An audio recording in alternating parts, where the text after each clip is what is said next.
noite, bom dia ou boa tarde. Vamos para mais um vídeo aqui sobre a introdução à filosofia. Esse é o vídeo 2. Nós vamos aqui adentrar as questões sobre tentar simplificar, sem perder a substância, sem perder a profundidade, uma reflexão sobre a filosofia.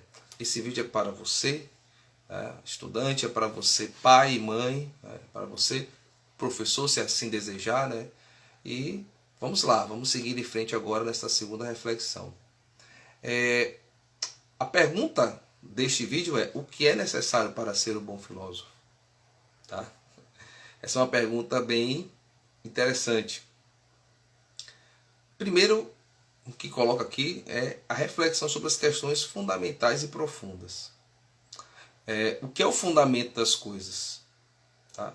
Da onde vêm as coisas? Vamos dar um exemplo aqui, uma casa. A casa, ela precisa de um bom fundamento. Daquilo que está embaixo, o fundamento que sustenta. Se a casa ela tem um bom fundamento, ela pode ser edificada e pode edificar muitas coisas sobre ela. Tá? Obviamente que para saber se este fundamento é bom, é preciso analisar o que está dentro, né? E interessante porque o fundamento você não vê. O fundamento ele está escondido. E aqui é importante. Há alguns filósofos, né, principalmente de origem cristã, vai dizer, a Edith Stein vai falar da alma, parafraseando ali Santo Agostinho. Então qual é o fundamento da sua vida? Qual é o fundamento da nossa existência?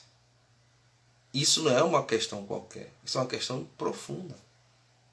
É uma questão que fala muito a nós. Então a filosofia ela deve se ocupar com isso. Ela deve se ocupar com essas questões. O segundo ponto é tudo isso vai nortear as nossas condutas. Quando nós buscamos este fundamento, que nós vamos falar que é uma filosofia de vida, uma reflexão dos pensamentos filosóficos, nós percebemos aqui as ações humanas, as condutas humanas.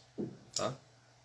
Que ele pode ser tanto um sofista, né? Apesar que o sofismo ele pode ser uma pessoa que busca apenas, né, tirar um proveito de uma pseudo-sabedoria, né? Ou nós podemos perceber e identificar ali algo que é realmente importante e que a gente nunca percebeu. Então a filosofia ele vai se ocupar com essas questões. Aí a pessoa vai pensar assim, mas eu não preciso dessas coisas, porque eu vivo uma vida ali, sei lá, confortável ou não, eu sou na busca dos prazeres, mas em um momento ou outro, o ser humano se questiona sobre essas questões. Ele se debruça sobre isso. E muitas das vezes partimos e permanecemos em uma atitude de ignorância. E nós precisamos desconstruir isso. A filosofia tem este fundamento. Tá? Uma outra questão aqui que Aristóteles traz é a questão da perplexidade diante do mistério. A gente já não se afeta mais a essas questões. A gente já não se interroga mais sobre as coisas. Nós vamos vivendo. Nós vamos fazendo. Nós vamos preenchendo aí o tempo sem pensar, sem meditar. A grande questão, por exemplo, eu sou professor, o quanto os meus alunos realmente aprendem as coisas que aprendem? Eles aprendem? Qual é a qualidade daquilo que ele aprende? Nós temos uma quantidade de aulas, nós temos um programa a ser entregue, mas o quanto esse programa realmente se fundamentou na alma do meu aluno? Ou aquilo que você fala na sua casa, para o teu filho, o que realmente se fundamentou? Se tornou fundamento, se tornou coluna de sustentáculo para a vida. O quanto essa coluna é forte. Se não for, ele tende a uma hora ou outra a rachar, a falhar, ou a não ter a substância necessária para sustentar os ventos. Há um dito do Cristo que é muito bacana, principalmente quando ele utiliza isso para o casamento, né? Que é aquele que constrói a casa na areia e aquele que constrói a casa na rocha. Se a gente constrói na areia, né, que não tem muita liga ali, né? O vento vem e a casa vai cair, mas na rocha não, ela é sustentada. É importante esta palavra aí do Cristo, né, que é o filósofo por excelência. Temos uma frase aqui, podemos pensar, que a filosofia, por ser a expressão da mais alta amizade pela sabedoria, tende a não se contentar com uma resposta, enquanto esta não atinge a essência, o fundamento, tá vendo? A razão última de um dado campo de problemas. Nós temos as complexidades, mas elas devem convergir a um ponto, que é esta busca pela verdade, tão relativizada hoje. Os supostos grandes filósofos da pós-modernidade e da modernidade, que relativizam tudo, não tem uma busca pela verdade, não tem fundamento. Observemos como se coloca a própria sociedade, as próprias pessoas do nosso tempo. O quanto as coisas estão vazias. Não estou dizendo com isso que no passado não existiam problemas, porque aqui não está falando de uma perfeição, mas a reflexão era muito melhor. A reflexão era muito mais profunda das coisas. Hoje as coisas são mais mecânicas. Olhe quantas pessoas com depressão, olhe quantas pessoas com ansiedade, quantas pessoas aí com as suas neuroses. Então a gente precisa se questionar. Chesterton tem uma frase que é bem bacana, que ele vai dizer no seu livro O que há de errado no mundo. Ele tem um capítulo chamado O Medo do Passado. A gente tem medo de olhar para trás. Quantas pessoas hoje precisam olhar para trás e rever, ou olhar para dentro de si mesmo, né?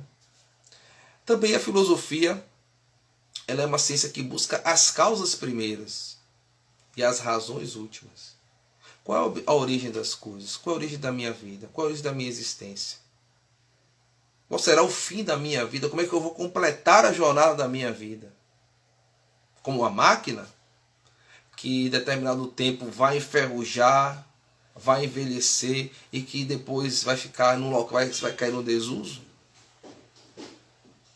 Como é que a gente lida com essas questões? Tá?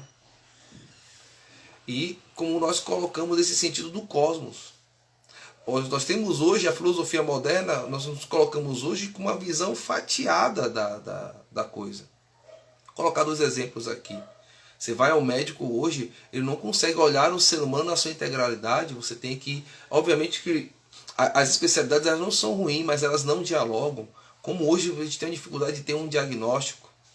Né? Como é difícil hoje, se tenta, né, até esse diálogo entre as ciências. Hoje cada um está no seu gueto de pensamento de supostas verdades. Tá? Aí a pessoa diz assim, mas isso é da filosofia, isso é da história, isso é de tal coisa, isso é da ciência exata. Eu sou de exata, não sou de humanas. Essa divisão das coisas, não há unidade. A visão do cosmos é a visão da unidade. Outra questão interessante aqui sobre o cosmos, né? O cosmos ele representa a ordem. Quando uma pessoa está, né, desarrumada, principalmente a mulher, né, ela está desarrumada, ela vai se utilizar de quê? De um elemento para poder formar uma unidade, para ficar bela. E esta unidade parte da harmonia entre as partes. A harmonia da roupa, que nós chamamos de combinação das roupas, né, essas questões, né, da maquiagem, muita maquiagem e pouca. Qual é o equilíbrio entre isso? Esse equilíbrio nós utilizamos, as mulheres utilizam especificamente, o cosmético. Olha a palavra cosmos, ordem, o cosmético. Aquilo que estava em desordem, bagunçado, precisou ser organizado, arrumado. Então a filosofia ela está em muitas coisas. Né? A filosofia está mais próximo da nossa vida do que a gente imagina. Né? Porém, temos aqui essa questão dos filósofos que divergem. Como é que era isso no passado, como é que é isso hoje? As divergências, até onde? A divergência é importante, né? Porque ela pode nos gerar crescimento. Ela pode me tirar da ignorância e me levar para a sabedoria. Né? Então você tem várias denominações aí da filosofia, como rainha das ciências, uma ciência geral, universal. Ela pode ser colocada como uma ciência específica, né? Como uma matéria, como a biologia, como uma física, como a matemática separada. Então há várias denominações para se falar da filosofia. E, obviamente, que a filosofia desligada de uma ação ética, de uma ação moral, ela é incoerente. Tá? Obviamente que eu preciso acreditar naquilo que eu estou falando. A filosofia ela requer algo que esteja ligado à vida, à verdade daquilo que eu estou proclamando, falando. Tá? E é muito importante isso. Principalmente para poder bem viver, para poder ser aquilo uma referência. Porque imagine, nós falamos uma coisa e vivemos outra, né? Você perde a coerência, perde a credibilidade. Então esses são elementos importantes. Porque muitas das vezes a gente vê uma pessoa que fala uma coisa ali e faz outra, né? E o campo da ética ele é muito importante, porque ela vai trabalhar essas questões as questões interpessoais. Nossos grandes problemas aí de relacionamentos, né, de fraternidade, tem uma questão ética, uma questão filosófica, que a gente não para pensar e refletir sobre as nossas ações. Você na tua casa vai precisar fazer isso, muitas das vezes, ter uma ação ética, pensar como é que eu estou agindo. Se você não pensar, nós vamos viver o cabo de guerra o tempo inteiro. Talvez falta essa questão desta ação, né, mais ética, né? Então, a palavra, né, filosofia dividida em duas palavras, né, philos, né, amor, e sofia, quer dizer amor, quer dizer sabedoria. Então a filosofia, portanto, o amor à procura a uma certa amizade com a sapiência, né, com a sabedoria. Então é este amor pela sabedoria, pelo saber. Então hoje negligenciado, a gente não quer mais saber de nada, a gente não quer mais conhecer nada. Nós vivemos uma vida ignorando a sabedoria, vivemos uma vida no automatismo. A filosofia ela quer resgatar isso. O objetivo desses vídeos é resgatar isso. É fazer com que a gente possa, nas reflexões dos filósofos, trazer algo de importante para a nossa vida. Por mais que exista algo além de coerente, mas nós podemos observar que até incoerência fala Sertiange, num livro chamado A Vida Intelectual, ele vai dizer, nós aprendemos até com os tolos. Nem que seja identificar que aquela tolice não posso viver na minha vida. Isso é importante. Então é interessante perceber isso aqui, que a sabedoria não é só apenas o menino sabe mexer muito com o celular, sabe todos os aplicativos, mas é uma pessoa horrível na sua vida, não sabe refletir sobre os seus atos, é uma pessoa que vive totalmente antissocial, isolada, não sabe pensar nas questões mais profundas. Tá? Então esse amor à sabedoria, ela é uma iluminação. Tá? É uma iluminação do espírito inteligente. Então o que é a alma, o que é o espírito? É um retorno a essa sabedoria para dentro de si mesmo. Tá? E a gente não quer saber disso hoje, porque nós somos meio que robotizados. Eu vivo a minha vida aqui, eu tenho as minhas coisas aqui, tá bom demais. Essa é a vida do animal, gente, não é a vida do ser humano. Tá? Vai dizer aqui também que ao homem só era possível direcionar-se à sofia, à sabedoria, em um contínuo aproximar-se a um amor. E a gente nunca estará totalmente satisfeito. Por isso nós queremos aprofundar mais, conhecer mais, buscar mais. Então a sabedoria ela é insaciável.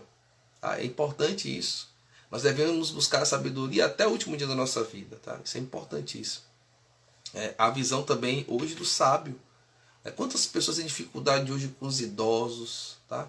Ou quantos idosos não buscaram tornar-se sábios para poder, no final da sua vida, ser aqueles que vão direcionar. Mas também nós temos hoje um culto à juventude que nada quer saber do passado, nada quer saber dos jovens, são totalmente inconsequentes e afoitos e vão levando as coisas no peito. Né?